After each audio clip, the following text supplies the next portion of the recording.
behind the scenes of Como's Dynamite Thursday night lineup. It's a lot of stories, a lot of characters, a lot of heartbreak, a lot of laughter, and a lot of gratitude for the fans for being with us for so long. The stars of Grey's and How to Get Away with Murder dish on the secret to TGIT's success. Then, a bakery that takes dining off the deep end. This is our calamari stick, so there's squid ink actually inside the dough. It's a typhoon of tastiness straight out of Taiwan. Plus,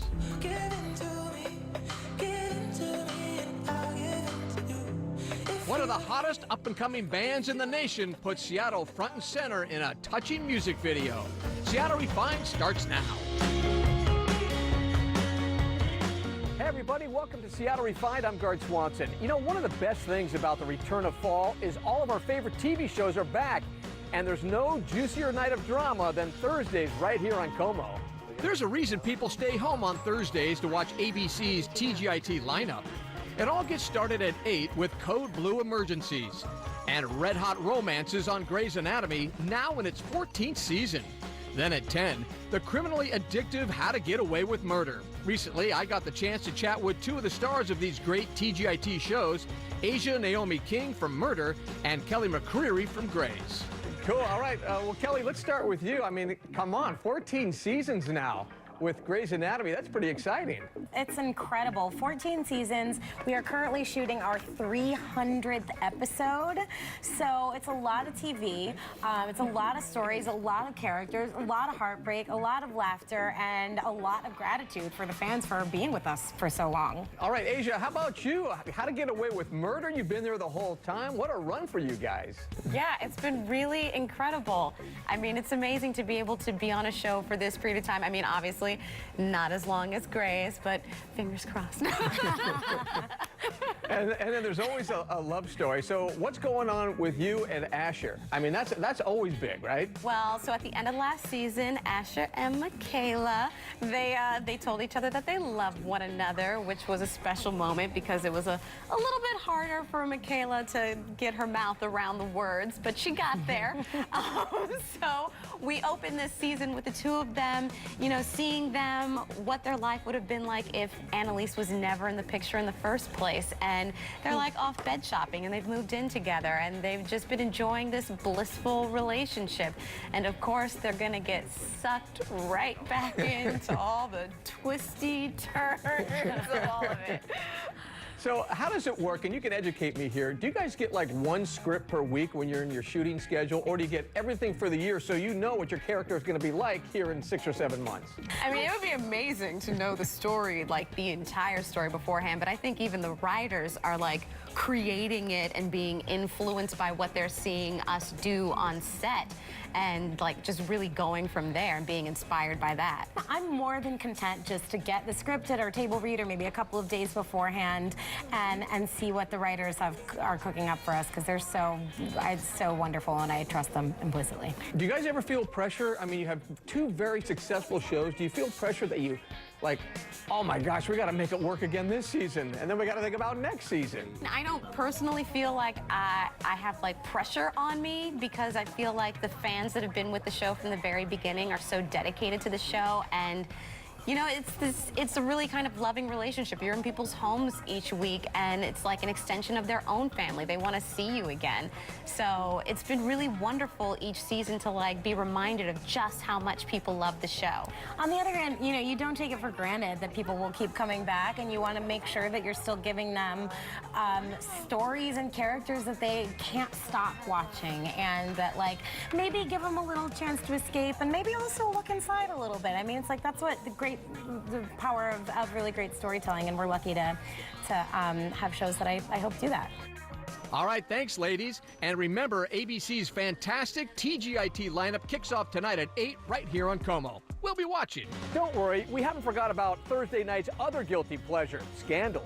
Season 7 of the popular Kerry Washington drama launches tonight at 9 here on Como.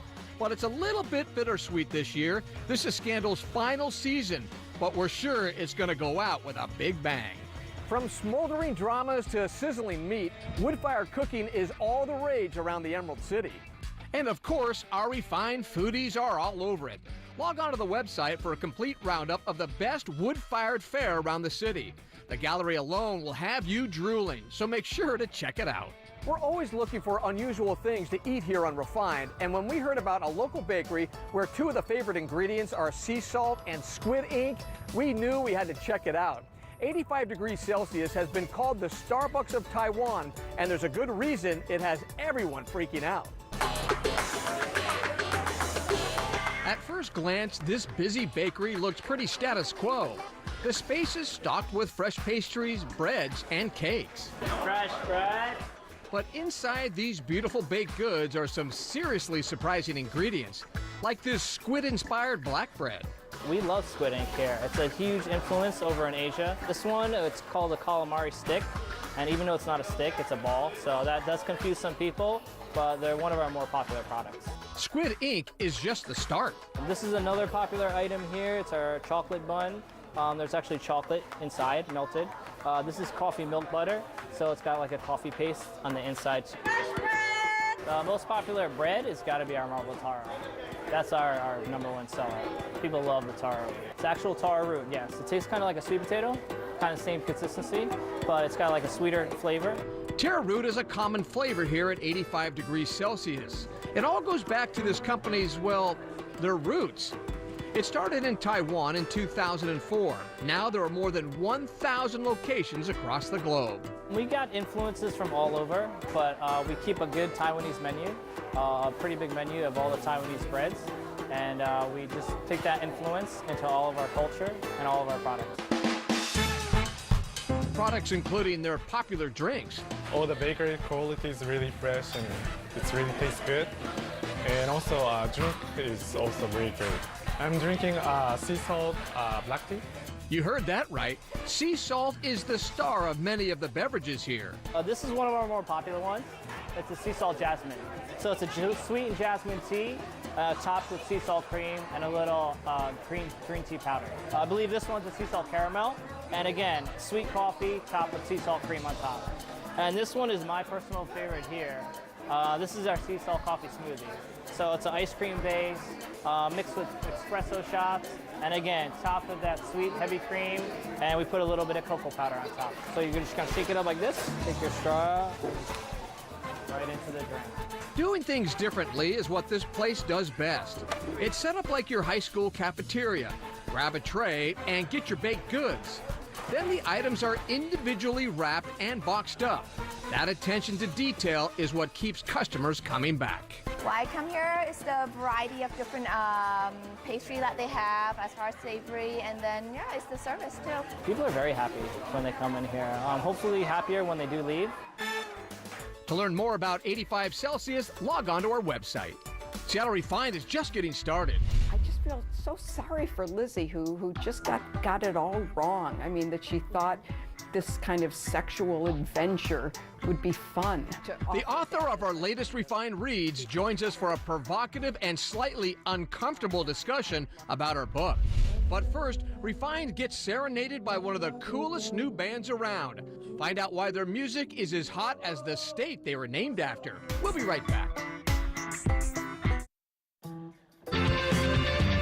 Welcome back to Refined. I'm Garth Swanson. Well, this summer had to be one of the best on record for concerts here in the Northwest, and fall is looking just as fabulous.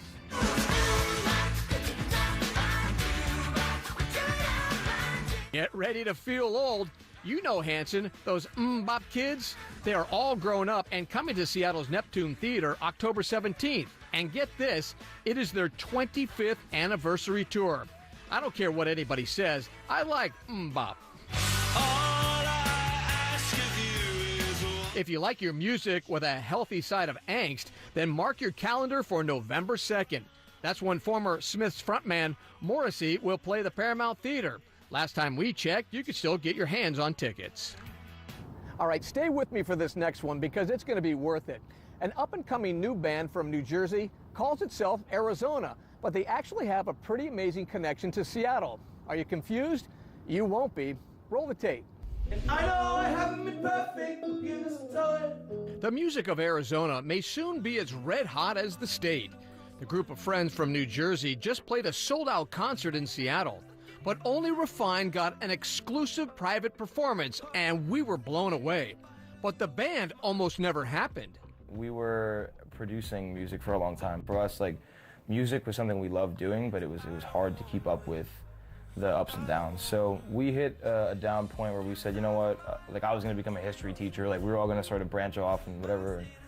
But right before we did, we said we should make some music for ourselves, just for fun. That fun jam session paved the way to serious success in just 2 years. They have millions of listeners on Spotify. Atlantic Records just signed them to a big deal, and they just wrapped up their first headlining tour. What's the deal with you guys? You guys are like red hot right now. For us, I think everything's been so surreal. We haven't had a moment to catch up to the buzz. And I don't think we ever will let ourselves go. You see the numbers grow online and in streaming. I feel like you don't really notice it until you come out into the world and start touring, where like the numbers become like faces. People tell you all these crazy stories about, you know, their lives and how you impacted them. One fan's moving story led the band to the Emerald City to film a music video.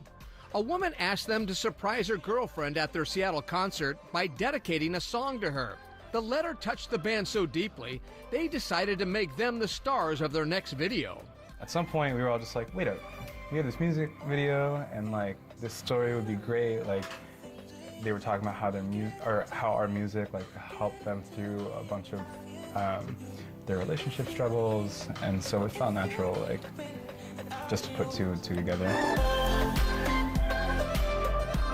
Anyone that includes us, like, in their lives at that level, I think for us is anything that we can do to give back, I think is our priority in those cases. And Arizona shows no signs of slowing down. Their newest single, Cross My Mind, is another smash hit. Not a single day goes by where you don't cross my mind. Yeah, it comes from a pretty real place, that song. Yeah. That's pretty literal. That song's a very literal song, yeah. I don't know, love or... Man, it's complicated. I don't know if we have time for that. Of course, I had one more burning question for these Jersey boys. So you guys are East Coast guys, and Yeah. you have the name Arizona. Where did that come from? At some point, it was like, well, what are we gonna call it, you know? And I think the general sentiment was like, it doesn't matter. Like, no one's gonna ever hear it. No one's gonna care. Like, it doesn't matter, you know? He was wearing a hat that said Arizona on it. So Dave just joked and said, call it Arizona. You know, it doesn't matter what we call it. And this was supposed to be a joke, but people are really influenced and impacted by this. So I think that means that we have more of a responsibility to be real people to other people and make sure that, you know, whatever it is we do that helps them or influences them, that we do well. To watch that interview again or learn more about Arizona, the band we're talking about, not the state, log on to our website. Coming up, it's one of the most challenging Refined Reads book club we've ever had. The twist we couldn't stop talking about. Here at Seattle Refined, we never get tired of hearing from you. Like us on Facebook, tweet us your story ideas, or shoot us an email telling us what you want to see on the show. You can find our inbox at hello@seattlerefined.com. Seattle Refined will be right back. Welcome back to Refined. I'm Garth Swanson. You know, every month we really look forward to heading down to our sponsor, University Bookstore, for our Refined Reads Book Club soiree. But a special guest made this month's discussion extra cool. September's book club selection, George and Lizzie, definitely created a buzz among our refined readers. It's the story of a wife confronting the secrets of her past as she reaches a crossroads in her marriage to a man who is her polar opposite. It's the first novel by local literary celebrity Nancy Pearl, who joined us for the discussion. Lizzie and George as characters just came to me one night when I couldn't fall asleep. From the moment author Nancy Pearl sat down with our Refined Reads book club, it was easy to feel the passion she has for her characters. And that first time when they kind of appeared in my head, George and Lizzie, I knew where they met. I knew what Lizzie's last name was, and that's about all I knew. And then kind of little by little, as the days and weeks and months and then years went by, and I just sort of, they just took over my life and became more real to me. Our resident book expert, Terry Tazioli, picked George and Lizzie for us because he knew Nancy's work well. I would tell you, how could we not pick Nancy Pearl's book? Nancy, as lots of you know, is, for lack of a better phrase, Seattle's librarian. And you've already written nonfiction, and this is Nancy Pearl's first fiction. So you have to be here and we have to talk about it. At the heart of the book is George and Lizzie, who have radically different understandings about love and marriage. Is there an opposites attract thing there or not? I think that her neediness and his desire to make her happy is a powerful way of keeping them together. George and Lizzie's love affair is messy, but Lizzie only adds to the chaos with her regret over the great game, a shocking decision to sleep with every member of the football team back in high school. It was a seminal moment in her childhood.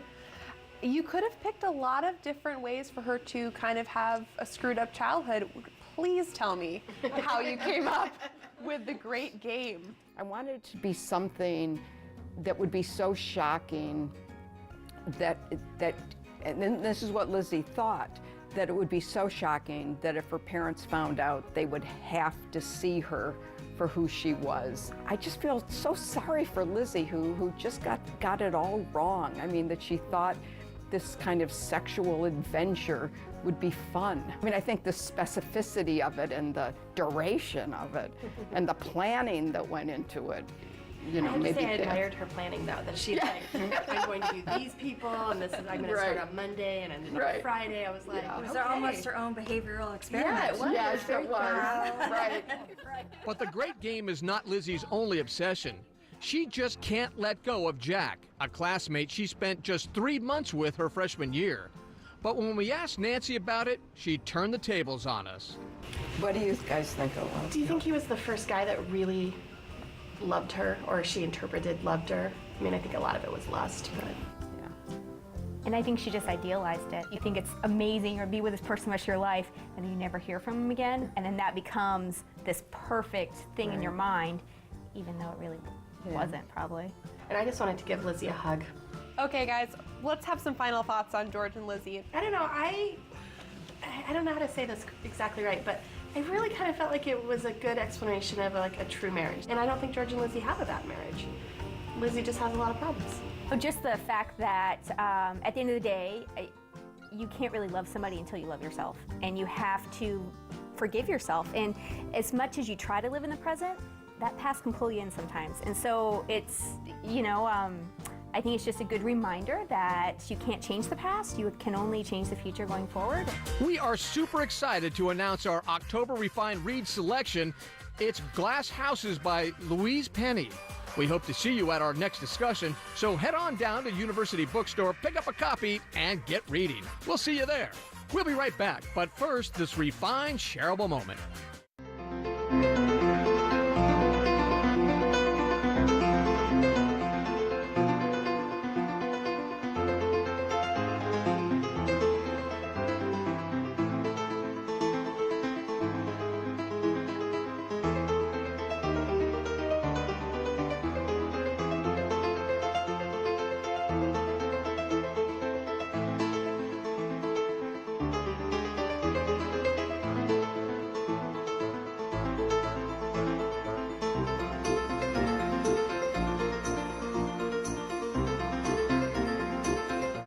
If you have met... Welcome back to the show. Well, you know, if you love beers, brats, and good times, you need to get your tickets to Oktoberfest Northwest. The state's largest Munich-inspired festival begins in less than 24 hours. From cold brewskis and delicious European bites to authentic entertainment on stage, you don't want to miss this celebration. And be sure to stop by Ziegler's German Haus for jumbo Polish and spicy bratwurst with a side of curly fries. Oktoberfest Northwest is happening at the Washington State Fair Event Center in Puyallup tomorrow through Sunday. We'll see you there. All right, that's going to do it for today's show. I'm Garth Swanson. Have a good one, everybody. We'll see you next time right here on Seattle Refined.